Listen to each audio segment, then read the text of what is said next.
போடுற வீடியோ உங்களுக்கு வந்துச்சுன்னா ஷேர் பண்ணுங்கள், லைக் பண்ணுங்கள். Okay. Hi friends, welcome to Yazhini சமையல். இன்றைக்கி யாழினி சமையலில் நம்ம பூண்டு குழம்பு எப்படி பண்ணுறதுன்னு பார்க்கலாம். அதுக்கு முன்னாடி நம்ம சேனலை ஃபஸ்ட் டைம் பார்க்குறவங்க சப்ஸ்கிரைப் பண்ணிக்கோங்க. கூடவே இருக்க பெல் ஐக்கானை கிளிக் பண்ணி ஆல் செலக்ட் பண்ணுங்கள் ஃப்ரெண்ட்ஸ். வாங்க வீடியோக்குள்ளே போகலாம். தேவையான பொருட்கள் பார்த்துடலாம். நான் 2 பெரிய வெங்காயம் எடுத்து சின்ன சின்னதாக கட் பண்ணி வச்சுருக்கேன். இது ஒரு 100 கிராம் இருக்கும். பூண்டு தோலை உரிச்சிட்டு சின்ன சின்னதாக கட் பண்ணி வச்சுருக்கேன். ஒரு சின்ன தக்காளி எடுத்து வச்சுருக்கேன். தாளிக்கிறதுக்கு கருவேப்பிலை. இப்போது குழம்புக்கு தேவையான அளவு புளி, ஒரு சின்ன நெல்லிக்காய் சைஸ் புளி எடுத்து ஊற வச்சுருக்கேன். இது நம்ம வீட்டில் அரைச்ச குழம்பு தூள் 2 ஸ்பூன் எடுத்திருக்கேன். தாளிக்கிறதுக்கு வெந்தயம், கடுகு எடுத்திருக்கேன். வாங்க இப்போ எப்படி பண்ணுறதுன்னு பார்க்கலாம்.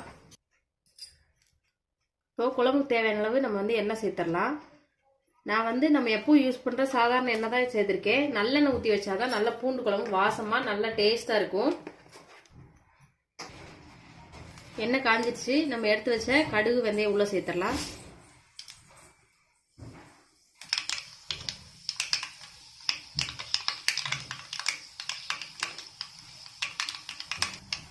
கடுகு பொரிஞ்சதுக்கு அப்புறமா நம்ம எடுத்து வச்ச கருவேப்பிலை உள்ள சேர்த்துடலாம். பூண்டை உள்ள சேர்த்துடலாம். ஃபஸ்ட்டு பூண்டு வதங்கினா நல்லா வாசனையாக இருக்கும்.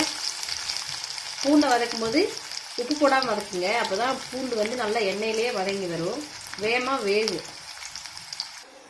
பூண்டு நல்லா வதங்கிடுச்சு. இப்போ நம்ம எடுத்து வச்ச வெங்காயத்தை உள்ள சேர்த்துடலாம்.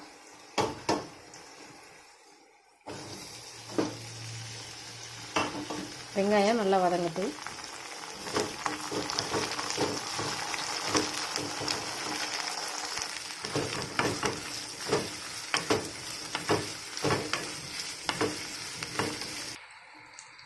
இப்போ நம்ம எடுத்து வச்ச தக்காளி உள்ள சேர்த்துடலாம்.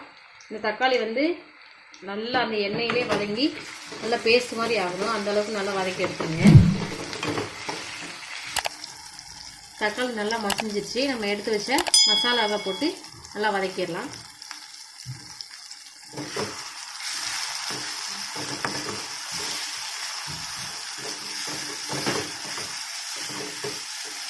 நல்லா எண்ணெயிலேயே ஒரு நிமிஷம் மசாலாவை நல்லா வதங்கட்டும்.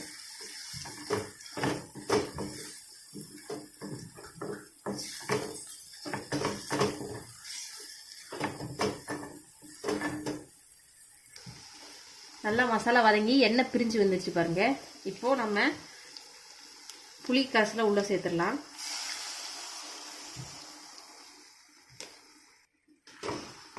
புளி தண்ணியை சேர்த்துட்டு நம்ம ஒரு தடவை மிக்ஸ் பண்ணி விட்டுறலாம். இப்போ குழம்புக்கு தேவையான அளவு நம்ம தண்ணி சேர்த்துக்கலாம். நீங்கள் இல்லை இதுவே போதும் அப்படின்னாலும் இதே பதத்தில் இன்னும் ஒரு 5 நிமிஷம் கொதிக்க விட்டு உப்பு போட்டு இறக்குனீங்கன்னா கரெக்டாக இருக்கும். நம்ம வீட்டுக்கு கொஞ்சம் குழம்பு அதிகமாக வேணும், அதனால் நான் கொஞ்சமாக தண்ணி சேர்த்துக்கிறேன். தண்ணி சேர்த்துட்டு நம்ம குழம்புக்கு தேவையான அளவு உப்பு போட்டுடலாம்.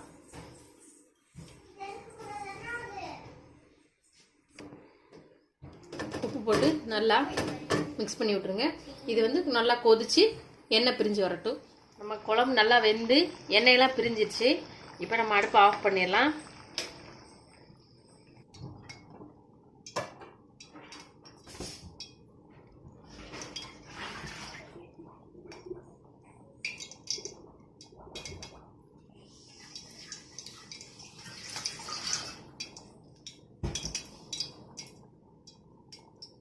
நம்ம ரொம்ப சிம்பிளாக நம்ம பூண்டு குழம்பு வச்சு முடிச்சாச்சு. இந்த வீடியோ உங்களுக்கு பிடிச்சிருக்குன்னு நினைக்கிறேன் ஃப்ரெண்ட்ஸ். இந்த வீடியோ உங்களுக்கு பிடிச்சிருந்தா நம்ம சேனலுக்கு லைக் பண்ணுங்கள், கமெண்ட் பண்ணுங்கள்,